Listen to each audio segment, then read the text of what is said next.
Hello, OP classes के digital platform पर आप सभी का एक बार पुनः स्वागत है। आज हम लोगों को पढ़ने हैं 15 जनवरी 2021 के मोस्ट एक्सपेक्टेड करंट अफेयर्स।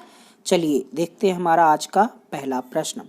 पहला प्रश्न है, निम्नलिखित में से किस देश के भारतीय मूल के राष्ट्रपति चंद्रिका प्रसाद संतोखी को 2021 गणतंत्र दिवस के मुख्य अतिथि के रूप में आमंत्रित किया गया है? तो हाल ही में सूरीनाम देश के राष्ट्रपति चंद्रिका प्रसाद संतोखी वर्ष 2021 के गणतंत्र दिवस के मुख्य अतिथि होंगे।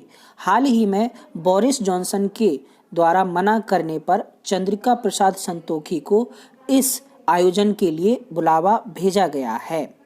बात की जाए सूरीनाम देश की, तो यह एक लैटिन अमेरिकी देश है जिसकी राजधानी पारामारिबो है। वर्ष 1975 में सूरीनाम को नीदरलैंड से स्वतंत्रता मिली थी। बात की जाए चंद्रिका प्रसाद संतोखी को, तो वे प्रोग्रेसिव रिफॉर्म पार्टी से सूरीनाम के राष्ट्रपति चुने गए थे। 26 जनवरी 2020 को मुख्य अतिथि के रूप में ब्राजील के राष्ट्रपति जायर बोल्सोनारो आए थे।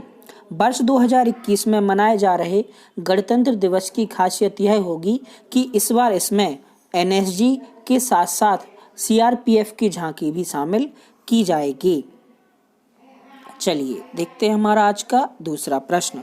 दूसरा प्रश्न है, खादी और ग्रामोद्योग आयोग केवीआईसी ने भारत का पहला गोबर आधारित पेंट लॉन्च किया है जिसे खादी प्राकृत पेंट कहा जाता है। केवीआईसी का मुख्यालय कहाँ है?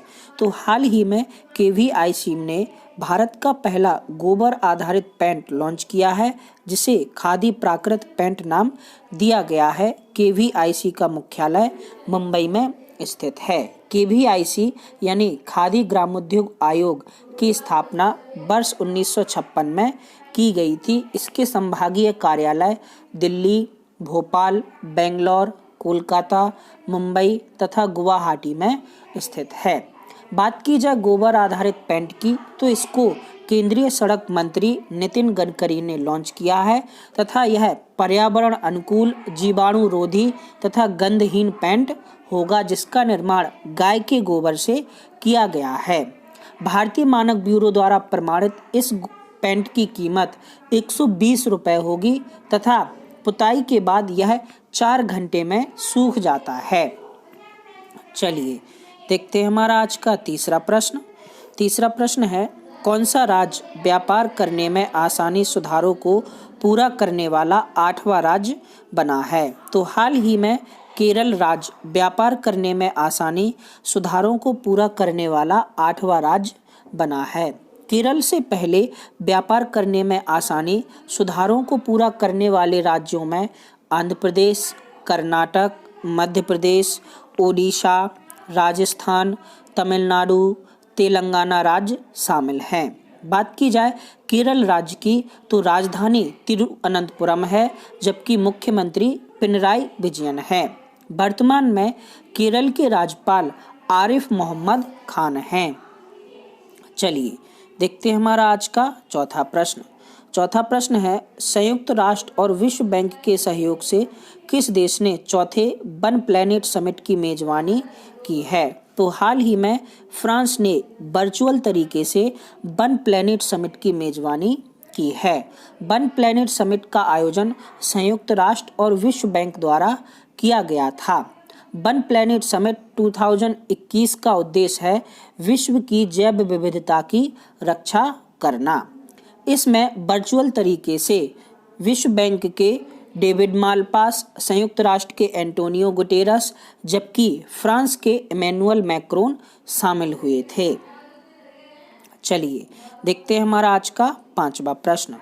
पांचवा प्रश्न है, कोवैक्सीन को किस देश में आपूर्ति करने के लिए भारत बायोटेक ने प्रीसीसा मेडिकामेंटोस के साथ समझौता किया है? तो हाल ही में भारत बायोटेक ने ब्राजील देश में कोवैक्सीन की आपूर्ति करने के लिए प्रीसीसा मेडिकामेंटोस के साथ समझौता किया है।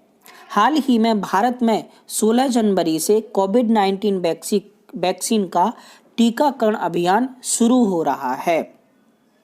चलिए देखते हैं हमारा आज का छठवां प्रश्न। छठवां प्रश्न है, सदर जापरोव किस देश के राष्ट्रपति के रूप में नियुक्त किए गए हैं? तो हाल ही में सदर जापरोव को किर्गिस्तान देश का राष्ट्रपति नियुक्त किया गया है।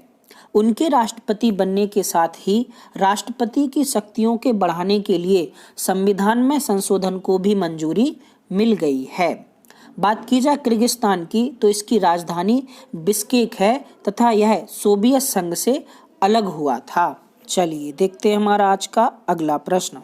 अगला प्रश्न है, भ्रष्टाचार घोटाले में किस देश के प्रधानमंत्री जूरी रातास ने इस्तीफा दे दिया है? तो हाल ही में एस्तोनिया के प्रधानमंत्री जूरी रातास ने भ्रष्टाचार घोटाले में आरोपी होने के बाद एस्तोनिया के राष्ट्रपति करसती करजुलाइड को अपना इस्तीफा सौंप दिया है।